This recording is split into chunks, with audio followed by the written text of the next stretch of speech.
Hi friends, ఎలా ఉన్నారండి? ఈ వీడియో జర్నీని ఇష్టపడే వాళ్ళకైతే చాలా ఉపయోగపడుతుందండి. ఇక్కడ నేను మా పాప ఊరికైతే వెళ్తున్నామన్నమాట. మా అమ్మ వాళ్ళ ఇంటికి వెళ్తున్నాము. మేము విజయవాడలో ఉంటాం కదా, మా అమ్మ వాళ్ళది తెనాలి రూట్లో ఉన్న ఒక గ్రామం అండి.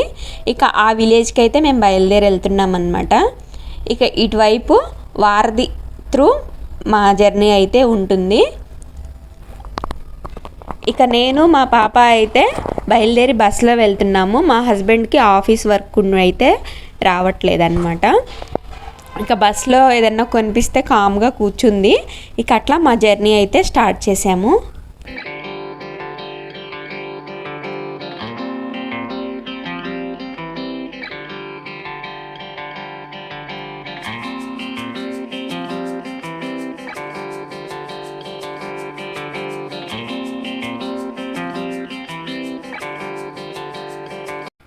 ఇక ఎప్పుడు ఇదే రూట్లో ట్రావెల్ చేయాలి కాబట్టి లాస్ట్ టైం జర్నీ చేసినప్పుడు మనం ఏం చేసాము, ఏమన్నా కొత్తగా కొనుక్కున్నామా అనేవన్నీ నేను గుర్తు చేసుకుంటానండి. ఇక్కడ పక్కన గార్డెన్ చూపిస్తున్నారు కదా, అక్కడే నేను గులాబీ మొక్కలు తీసుకున్నాను అనమాట. కానీ అవి ఎందుకో కుండీలో బతకలేదన్నమాట. కొన్ని తీసుకున్న మొక్కలు అయితే చనిపోయినాయి అనమాట. నేను ఎక్కువ గులాబీ మొక్కలను పెంచడానికే ఇష్టపడతాను.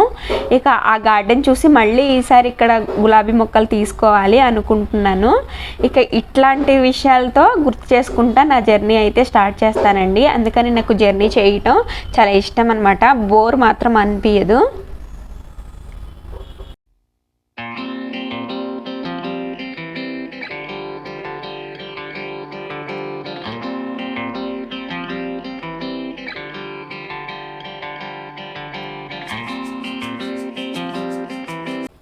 సమ్మర్లో రోడ్డు మీద చాలా ఎండలు బాగా ఉంటాయి కదండి. మనం జర్నీస్ చేసేటప్పుడు చాలా అలసటగా అనిపిస్తుంది.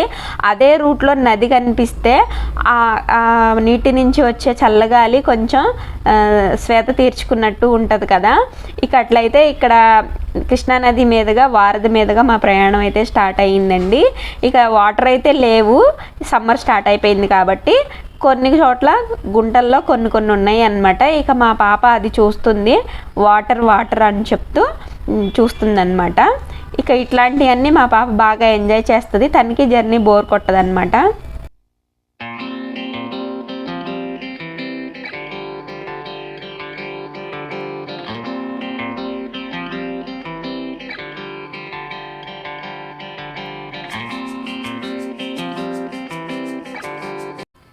ఇక కొంచెం దూరం ట్రావెల్ చేసిన తర్వాత దూరంగా కొండ కనిపిస్తుంది కదండి. దూరపు కొండలు నునుపు అన్నట్టుగా దూరంగా చూడటానికైతే చాలా బాగుంటాయి కొండలు చూడటానికి. కానీ మన దగ్గరికి వచ్చేసరికి ఆ కొండ వచ్చి మీద పడుతుందా అన్నట్టు అనిపిస్తుంది అనమాట.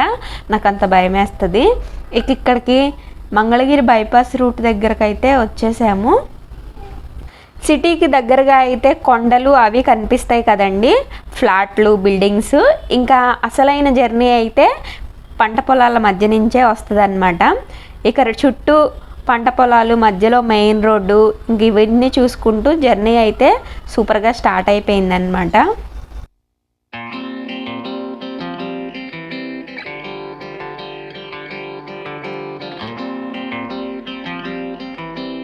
మా చిన్నతనంలో అయితే ఈ బ్రిడ్జ్ ఉండేది కాదండి. మేము అప్పుడైతే ఊరు వెళ్ళినప్పుడు అయితే రైలు వస్తుందనుకోండి, గేట్ వేసేసేవాళ్ళు. ఇక బస్సు ఆపేసి రైలు వెళ్ళే తర్వాత గేట్ ఓపెన్ చేసే బస్సు స్టార్ట్ అయ్యేదన్నమాట. నేను ఈ బ్రిడ్జ్ చూపిస్తున్నాను కదా, కింద రైల్వే ట్రాక్ కనిపిస్తుంది, అదే అండి. ఇప్పుడైతే ఆ ప్రాబ్లం అనేది లేదన్నమాట.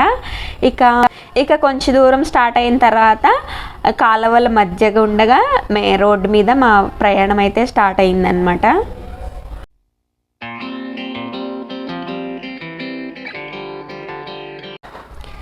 ఇక బస్సు అయితే దిగేసామండి. ఇక్కడ కాలువ ఉంది కదా, ఈ కాలువ పైన బ్రిడ్జి ఒకటి ఉంటుంది. ఇక దానికి ఈ సైడ్ బస్సు దిగితే ఆ సైడ్కి మా ఊరు వెళ్ళటానికి అటువైపు వెళ్ళానన్నమాట. ఇంతసేపు జర్నీ అయితే చాలా బాగుంటుంది అన్నీ గుర్తు తెచ్చుకుంటూ. కానీ ఇక్కడి నుంచి మా ఊరు వెళ్ళటానికి అయితే పిచ్చ బోరింగ్ అనమాట.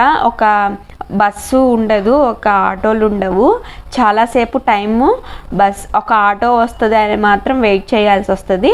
లేకపోతే ఇంటికి కాల్ చేసి మా ఫాదర్ని ఇక్కడికి వచ్చాము అని చెప్తే తీసుకువెళ్తారనమాట. ఒక్కొక్కసారి మా ఫాదర్ పొలం అది వెళ్ళాను అనుకోండి, ఇక ఆటో వచ్చేదాకా వెయిట్ చేయాలన్నమాట. ఇంక ఇక్కడ కాలువ ఇదంతా చేపలు అవి వస్తాయి కదా, మా పాప చూస్తుంది. మా చిన్నతనంలో అయితే ఈ బ్రిడ్జ్ ఉండేది కాదండి.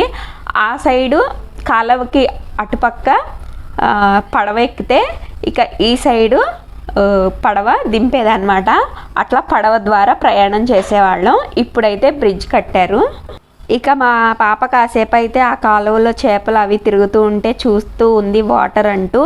ఇంక ఇక్కడ వెయిట్ చేయాలండి. విజయవాడ నుంచి ఇక్కడ వరకు అయితే 1 గంటలో రావచ్చు. ఇక ఇక్కడి నుంచి మా ఇంటికి వెళ్ళటానికి అసలు ఎంత చిరాకు వస్తుందంటే, ఒక ఆటో ఉండదు, తొందరగా రావన్నమాట.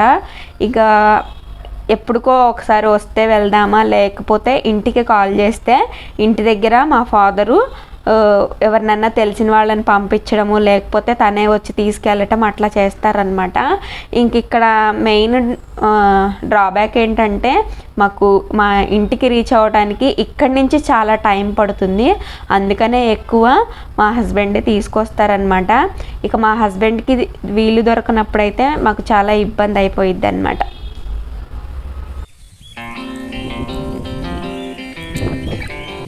ఒక గంట తర్వాత అయితే మా ఇంటికి రీచ్ అయిపోయామండి. ఇది విలేజ్లో మా అమ్మ వాళ్ళ ఇల్లు అనమాట. నా నెక్స్ట్ వీడియోలో విలేజ్ లైఫ్ స్టైల్లో మా అమ్మ వాళ్ళ ఇల్లు ఎలా ఉంటుంది ఏంటి అని చూపిస్తాను.